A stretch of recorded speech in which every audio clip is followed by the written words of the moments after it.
Capital Logic. Today's case study, the rise and fall of Blockbuster. What Netflix saw that Blockbuster didn't. We're going to show you exactly how this business model works, where the money actually comes from, and what most analysts miss. Like and subscribe if you want this kind of breakdown every week. Here is what you need to know. Blockbuster, a company that made $800 million in late fees in 1 year, famously rejected the opportunity to buy Netflix for just $50 million. It's a decision that redefined an industry, and it's one you might be making in your own business right now without even realizing it. Stay until the end. I'll break down 3 lessons from Blockbuster's playbook you can apply to your business this week. If you want business breakdowns you can actually use, hit subscribe and the bell. Imagine a world where entertainment wasn't just a click away, but a drive away. A world where Friday nights meant a trip to a brightly lit store, rows upon rows of VHS tapes and DVDs, and the distinct smell of popcorn. This was the world Blockbuster built, and, for a time, it was an empire. The rise of a rental empire, Blockbuster's golden age. It all started with a single store in Dallas, Texas. On October 19th, 1985, David Cook opened the doors to the very first Blockbuster. Cook, a software entrepreneur, saw an opportunity in the fragmented video rental market. His vision wasn't just another mom-and-pop shop. It was a sophisticated, data-driven operation. He invested $800,000 to outfit that initial store, stocking it with an unheard of 10,000 titles, far more than any competitor. This wasn't just about quantity, it was about variety, about giving customers what they wanted when they wanted it. Blockbuster's approach was revolutionary for its time. They used computer systems to track inventory, understand customer preferences, and manage their vast library. This allowed for unprecedented efficiency and scale.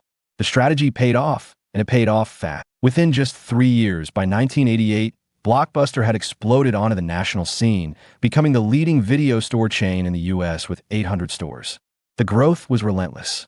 Blockbuster was opening a new store every 17 hours at its peak. Think about that for a moment. A new store, fully stocked, fully staffed, almost twice a day. By 1994, they had grown to over 2,800 stores in the United States alone. This meteoric rise caught the eye of media giant Viacom, which acquired Blockbuster in 1994 for a staggering $8.4 billion. This acquisition cemented Blockbuster's position as a dominant force in home entertainment, a true global phenomenon. At its absolute peak in 2004, Blockbuster operated 9,094 stores worldwide and employed 84,300 people. That same year, it generated an astonishing $5.9 billion in revenue. It seemed unstoppable, an unshakable titan of industry. But beneath the gleaming blue and yellow facade, a critical flaw was already festering. The late fee addiction, a business model's fatal flaw. Blockbuster's success wasn't built solely on convenience and selection. It was also built, in large part, on something far less customer-friendly: late fees. For years, these penalties were an accepted, if annoying, part of the video rental experience. But for Blockbuster, they became an addiction, a crucial and increasingly indispensable part of their financial model. How crucial? In the year 2000, Blockbuster's late fees accounted for $800 million. Let that sink in.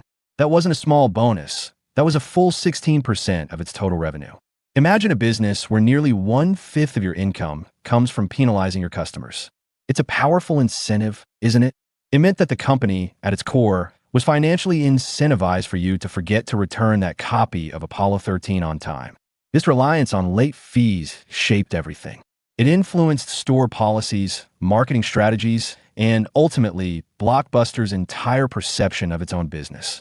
Why innovate when a significant chunk of your profit comes from a built-in penalty system? This lucrative, yet inherently adversarial, practice blinded Blockbuster to the evolving desires of its customers.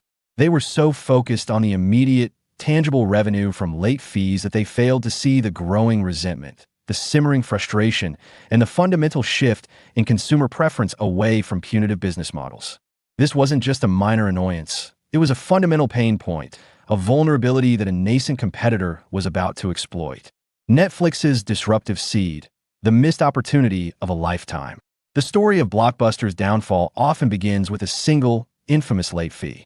Reed Hastings, the founder of Netflix, famously stated that his inspiration for starting the company stemmed from a $40 late fee he incurred at Blockbuster for a rental of Apollo 13.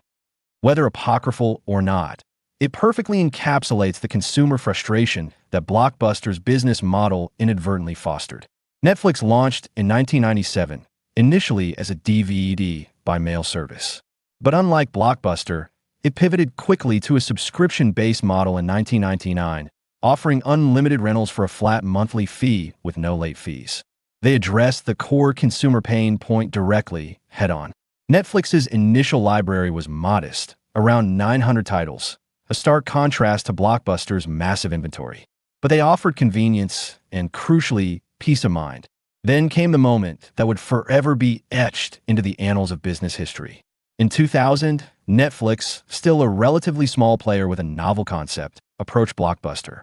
They offered to sell a 49% stake in their company for a mere $50 million. Think about that for a second. $50 million. For nearly half of a company that would eventually redefine global entertainment. Blockbuster, at the time, was generating $5.9 billion in revenue just 4 years later. Their late fees alone were bringing in $800 million annually. From Blockbuster's perspective, Netflix was a niche service, a quirky internet startup with a tiny subscriber base and an unproven model. The idea of acquiring a company that would undermine their profitable late fee structure and challenge their deeply entrenched physical store infrastructure seemed ludicrous. The offer was famously, and perhaps arrogantly, declined. Blockbuster's leadership, basking in the glow of their physical empire and the steady stream of late fee revenue, saw no threat. They saw only their own market superiority, their thousands of stores, their tens of thousands of employees. They dismissed Netflix as a passing fad, a digital novelty that couldn't possibly compete with the tangible experience of walking into a Blockbuster store. They were so confident in their brick-and-mortar dominance that they couldn't conceive of a world where customers would prefer a small red envelope in their mailbox to a trip down the street. It was a decision that would haunt them, a blind spot that would prove fatal. The seeds of their destruction had been sown, not by an external force, but by their own unwavering belief in a model that was already becoming obsolete. But how could a company so dominant, so successful, miss such a glaring opportunity? And what would happen when they finally realized their mistake? The story of Blockbuster isn't just about a company that missed an opportunity. It's about a titan so entrenched in its own success that it couldn't see the ground shifting beneath its feet. By 2004, Blockbuster was at its absolute peak, operating 9,094 stores worldwide and employing 84,300 people. It generated $5.9 billion in revenue that year. But even as the numbers soared, the seeds of its downfall had already been sown. For years, Blockbuster's business model relied heavily on a revenue stream that was, ironically, a major point of frustration for its customers: late fees. In 2000 alone, these fees accounted for $800 million of its revenue, a staggering 16% of its total. This reliance created a perverse incentive. The company profited from customer inconvenience. It was this very pain point that Netflix was built to solve, famously inspired by Reed Hastings' own $40 late fee for a rental of Apollo 13. Blockbuster's initial response to Netflix was dismissive, even arrogant. In 2000, Netflix offered to sell a 49% stake in its company to Blockbuster for a mere $50 million. Blockbuster declined, viewing the nascent DVD by mail service as a niche player. What a decision that would prove to be. By 2004, with Netflix gaining traction, Blockbuster finally launched its own online DVD rental service, Blockbuster Online. This was years after Netflix had established its model, and the move was costly. Eliminating late fees, a necessary step to compete with Netflix, cost Blockbuster an estimated $200 million in annual revenue. The launch of Blockbuster Online itself was another significant investment. Then came Total Access in 2006. This program was Blockbuster's attempt to leverage its vast physical footprint against Netflix's mail-only model. It allowed online customers to return DVDs to a physical store and, in exchange, receive a free in-store rental. On the surface, it seemed like a brilliant hybrid strategy, combining the convenience of online ordering with instant gratification. It was popular, even threatening Netflix for a time. However, this free in-store exchange wasn't free for Blockbuster. Each exchange cost the company approximately $2. While some plans had limits on free exchanges, premium plans offered unlimited exchanges, making it a significant drain on resources. This meant that a successful program was simultaneously bleeding the company dry. The internal struggles were also intensifying. John Antioco, the CEO who championed Blockbuster Online and the elimination of late fees, faced increasing pressure. Activist investor Carl Icahn, who had taken a significant stake in Blockbuster by 2004, was highly critical of Antioco's strategy, particularly the investment in the online division. Icahn reportedly believed Antioco was spending too much on the online business and not enough on the brick-and-mortar stores. In 2007, Antioco was forced out, replaced by James Keyes. This leadership change signaled a shift away from the very digital initiatives that were Blockbuster's best hope. Keyes, an executive from 7-Eleven, was seen as someone who understood retail operations, but perhaps not the digital future. While Blockbuster was still grappling with its D.V.D. buy-mail strategy, a far more significant disruption was on the horizon: streaming. In 2007, Netflix launched its streaming service, a technological leap that would fundamentally change how people consumed entertainment. This move read Blockbuster's entire physical infrastructure, its thousands of stores and DVD-centric model, increasingly obsolete.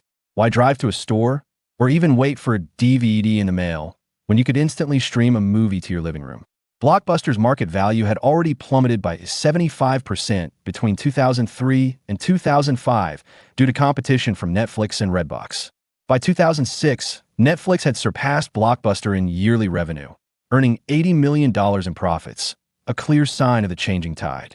The launch of streaming was the final nail in the coffin for Blockbuster's traditional model. The company's attempts to adapt were too little, too late, and often undermined by internal conflict and a fundamental misunderstanding of the digital shift. The years following Netflix's streaming launch were a rapid descent for Blockbuster. The company, already burdened by debt, nearly $1 billion, much of it inherited from its spin-off from Viacom in 2004, could not withstand the accelerating shift in consumer behavior. In 2009, Blockbuster read a staggering loss of $569 million. The independent registered public accounting firm, PricewaterhouseCoopers, even issued an audit opinion in March 2010 expressing substantial doubt about Blockbuster's ability to continue as a going concern. On September 23, 2010, Blockbuster filed for Chapter 11 bankruptcy protection. At the time of its filing, the once dominant entertainment giant, valued at $8.4 billion when Viacom acquired it in 1994, was now valued at a mere $24 million. It was a stark illustration of how quickly market leadership can erode in the face of disruptive innovation. In April 2011, Dish Network acquired Blockbuster's remaining assets for $320 million. Dish attempted to revive the brand, even launching a service called Blockbuster Movie Pass, which combined streaming and DVD by mail, but it was too late. By 2013, Dish Network announced the closure of nearly all remaining corporate-owned Blockbuster stores in the United States. The last company-owned store closed its doors in January 2014. Today, a poignant relic of Blockbuster's former glory remains: a single franchise store in Bend, Oregon. As of 2025, it stands as the last Blockbuster in the world, a quirky tourist attraction and a stark reminder of a bygone era. The story of Blockbuster is more than just a business failure. It's a profound lesson in strategy, foresight, and the brutal realities of market disruption. But what exactly were the core principles that Blockbuster overlooked, the critical insights that Netflix grasped, leading to such a dramatic reversal of fortunes? Now here are 3 lessons from Blockbuster's playbook you can apply to your own business. Lesson 1. Embrace disruption or be disrupted. Actively seek out and invest in new technologies and business models that could challenge your current market, rather than defending the status quo. Blockbuster had multiple chances to buy Netflix, or at least pivot to streaming, but they clung to their physical stores and late fees. They saw Netflix as a niche threat, not the future. Lesson 2. Customer pain points are innovation opportunities. Identify and solve your customers' biggest frustrations, as these can lead to breakthrough products or services that redefine your industry. Netflix built its entire model around eliminating late fees and the hassle of store visits, Blockbuster's 2 biggest customer grievances. They didn't just offer convenience. They offered a solution to a widespread problem.